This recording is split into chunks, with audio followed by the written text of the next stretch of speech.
Night has fallen, and the moon is a glowing golden orb in the black sky.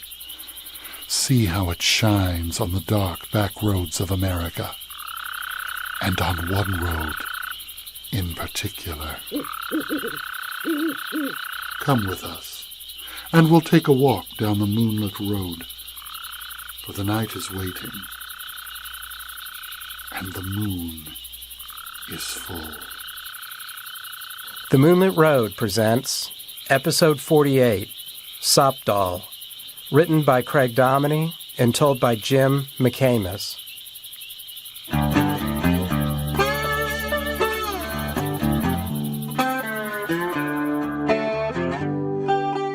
When the Great Depression hit the South back in the 1930s, it hit the South hard. Thousands of people wandered from town to town hoping to find a job, sometimes even leaving their families behind. But most of the time, all they would find was another group of people, just like them, waiting desperately for the next job to appear. Some would say Jack was a lucky man. He was a rebellious young adventure seeker who left his family a long time ago to ride the rails and see as much of the world as he could. But even a journeyman had to eat sometime, and Jack's stomach had been rumbling like an angry bear lately. So he knew it was time to finally hop off the train, find himself a job, at least for the time being.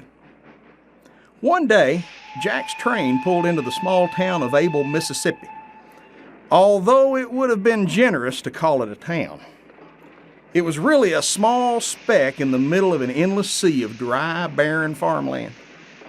Jack carefully hopped out of the dingy boxcar that had been his home for the past few days and wandered toward a small general store. On the wooden porch, he could see a small gathering of men, all looking tired, hungry, and lost. "Howdy, fellas," said Jack as he sauntered up. "You hear of any work around here?" The men stared blankly at him, as if it was the most ridiculous question they had ever heard. After an awkward pause, one of the men reluctantly spoke up. "Well, you can always go out to the Davis place." The other men whirled around and looked at their friend in disbelief. "What kind of work is it?" asked Jack. "Well, old man Davis is looking for a farmhand. He's gotten too old to do most of the work. I hear he'll give you a room and food and everything." One of the other men suddenly interrupted him and said to Jack, "I don't think you'd want that job, mister." "Why not?" asked Jack. "Sounds like a good deal to me." The men looked at each other again before the second man replied, "'Cause everyone who's taken that job ain't lived to tell about it."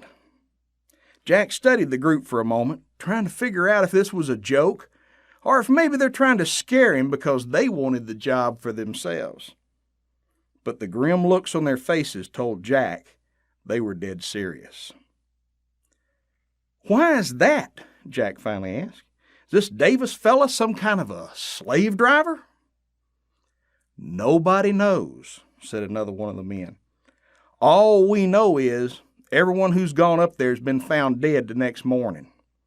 There's some strange stuff going on up there." Now, Jack wasn't scared easily. Even as a child, ghost stories and superstitions that scared other kids seemed silly to him.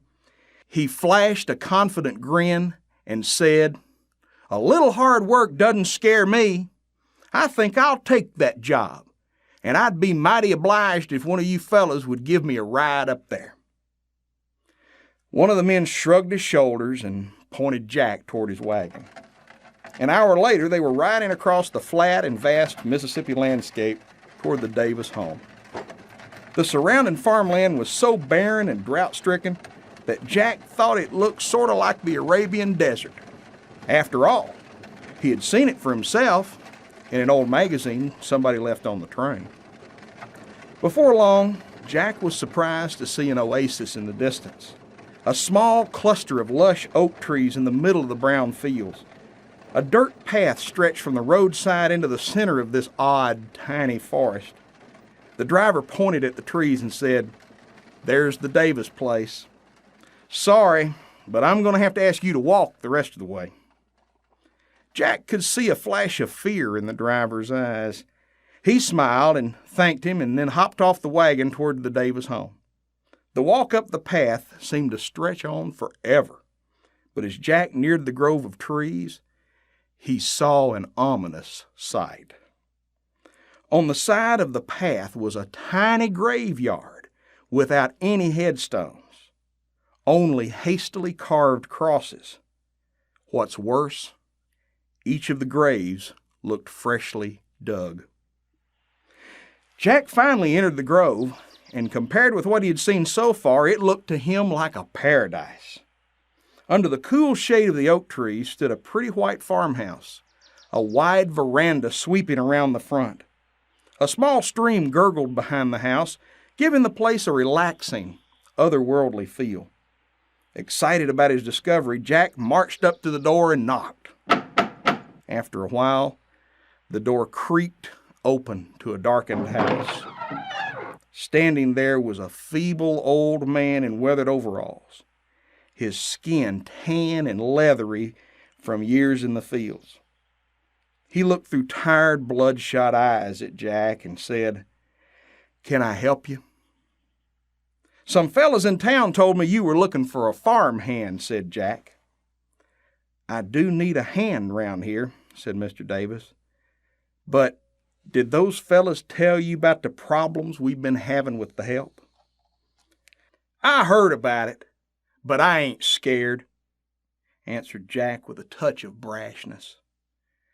"I worked on a farm many a time, and I'd appreciate the opportunity to work for you."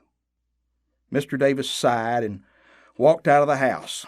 "Well, you look like a strong young man. If you want to work here, that's fine with me. But don't say you weren't warned." Mr. Davis then showed Jack to an outbuilding beside the creek. Inside was one large, comfortable room with a bed, a couple of chairs, and a fireplace. A row of windows stretched across the top of the room, filling the space with sunlight. The sound of the water outside was gentle and soothing. "This is the best deal I've found yet," Jack thought to himself. "We'll bring you some food to cook on the hearth," said Mr. Davis as he slowly turned towards the door. "There ain't no power out here, but when the moon's out, you'll get plenty of light. You've had a long journey, so just make yourself comfortable and you can start work tomorrow." He then turned around and said in an ominous voice, "Just make sure you're careful." Jack was so tired from his trip that he went straight to bed, not giving a second thought to whatever strange things might be happening on the farm. The next day, he went out to work in the fields. Hard work never bothered Jack, but the hot Mississippi sun eventually wore him out. He returned to his room that evening and collapsed into a chair.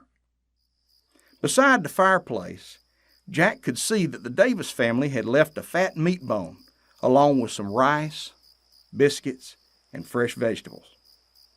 Jack hungrily put the meat bone in a pan and cooked it on the fire. He noticed that Mr. Davis was right about the moonlight.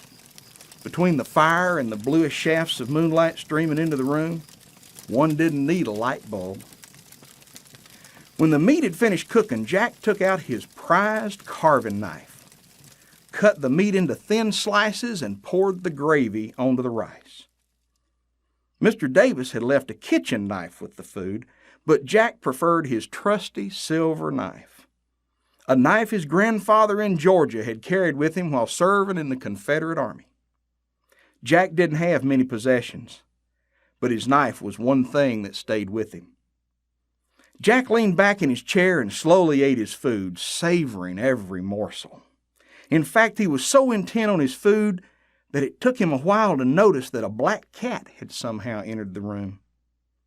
The cat sat at Jack's feet and stared at him as he ate, looking at him more with curiosity than hunger. Being a kind fella, Jack cut off a small piece of meat and dropped it on the floor beside the cat. But instead of eating it, The cat jumped onto the arm of Jack's chair, staring down at his plate. Jack shrugged his shoulders and resumed eating. The cat stared at him for a moment, then tried to stick its paw in the gravy. Annoyed, Jack swatted the cat off the chair and said, "Get out of here, cat! I just gave you some food." The cat growled at him and whispered, "Sop Doll." Jack suddenly stopped chewing. Surely that cat didn't just say something, he thought. He then shook his head and resumed his dinner. Once again, the cat leapt up onto the chair and tried to stick its paw into the gravy. Jack swatted him away and the cat whispered again, "Sop Doll." Now Jack knew he wasn't hearing things. But talking cat or no talking cat, he wasn't about to let anything ruin his hard-earned meal. So he took out his silver knife, pointed it at the cat, and said, "Now you listen here.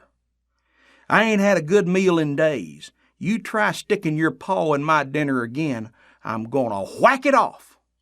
You hear me?" The cat stared at him, seemingly amused. Jack shook his head and turned back towards his dinner.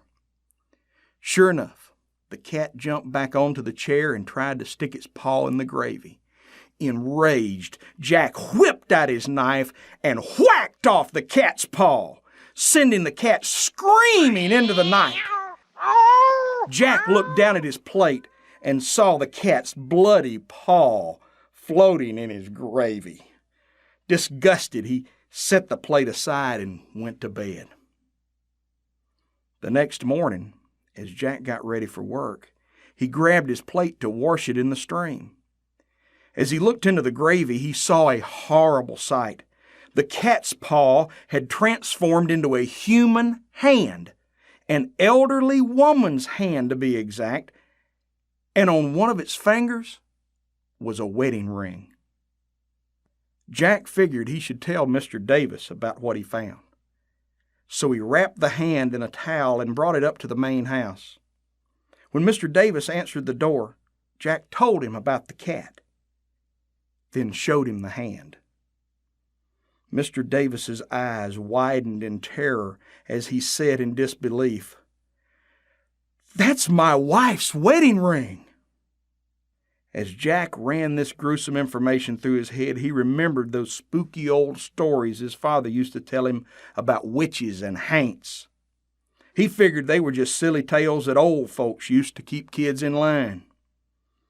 But now he was starting to wonder if they were real. "Where's your wife now?" Jack asked Mr. Davis. "She's upstairs in bed," he answered. "She's been feeling poorly since last night." "Let's go up and see her," said Jack. "I think I may know what's wrong." The two men climbed the stairs toward Mrs. Davis's bedroom. As they entered the dark and musty room, Jack could see the old woman cowering in bed, her wrinkled skin pale and sickly looking. "This is Jack, our new farmhand," said Mr. Davis to his wife. "He says he thinks he knows what's wrong with you." "Show me your hand," said Jack to Mrs. Davis. Mrs. Davis hesitated, fear filling her eyes. She then stretched her left hand from beneath the covers and showed it to Jack. "How about the other one?" asked Jack. Mrs. Davis refused his request, sinking deeper and deeper under the covers, as if trying to get away. Jack waited a moment, then suddenly flung the covers off the bed. Sure enough, they could see that her right hand was completely cut off. "There's the problem," yelled Jack to Mr. Davis. "Your wife's a witch. She changed into a cat last night and tried to poison me by sticking her paw in my dinner. And I bet that's what's happened to all your other farmhands." Jack then pulled his trusty knife out of his pocket. "The only reason I'm alive is because my knife is made of silver. Witches can't stand silver." With that, Mrs. Davis let out a horrifying high-pitched scream that could only have come from one place, the depths of Satan's lair. She then floated slowly off of her bed, her screams growing louder and louder. Jack grabbed a stunned Mr. Davis and rushed him out of the house. Even outside, Mrs. Davis's screams were everywhere. Birds flew out of the trees. The horses and livestock ran as far away as they could. "What are we gonna do now?" asked Mr. Davis. "There's only one thing we can do," answered Jack. "You got any gasoline?" Mr. Davis brought Jack to the work shed and pulled out several cans of gas. Slowly and methodically, they soaked every last building and tree. As Jack pulled out a book of matches, he was surprised to see Mr. Davis turn around and walk back toward the house. "Where are you going?" yelled Jack after him. "We got to burn this place down before she kills anybody else." "Just do what you got to do," answered Mr. Davis. "Don't pay me no mind." "But you'll die in there!" yelled Jack frantically. Mr. Davis stopped, turned around, and with a shrug of his shoulders, grinned at Jack. "Well, I promised the good Lord till death do us part, so I guess I'm stuck with her." And with that, Mr. Davis went back into the house and shut the door. Jack stood there for a moment, unsure what to do. He then went around the farm, opened each gate to let the animals loose. Then, with shaking hands, he struck a match and dropped it into the gas.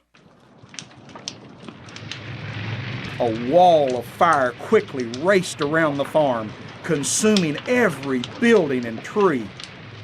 And it was said that for miles around, you could not only see the black smoke rising from the Davis farm, but you could also hear the horrifying shrieks of Mrs. Davis as she succumbed to the flames.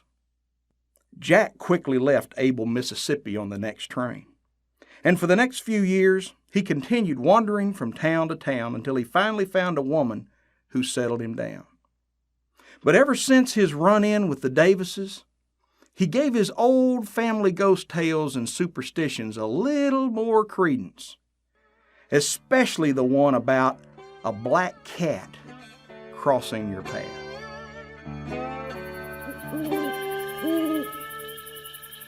That concludes this tale from The Moonlit Road. Be sure to visit our website at themoonlitroad.com to find out more about our stories and let us know how we're doing. The Moonlit Road is produced and directed by Craig Dominy, recorded and soundscaped by Henry Howard in beautiful Stone Mountain, Georgia. Thanks for listening, and we'll see you next time.